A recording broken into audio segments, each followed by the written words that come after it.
Danes je tako imenovani dogodek predstavitve reprezentance, poleg tega pa ta trenutek tudi izkoriščamo, da seznanjamo športnike in trenerje z operativno-logističnimi zadevami.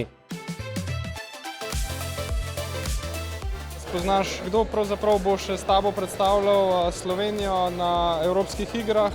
Lepo je biti, da začutiš ta športni utrip pred igram. Navijajte za nas! Mislim, da je to slovenska olimpijska reprezentanca, torej nekaj novega zame in sem res vesela, da sem lahko del te zgodbe. Mislim, da tudi vsi športniki so izredno kvalitetni in se lahko samo nadejamo najboljših rezultatov ob tako številni ekipi.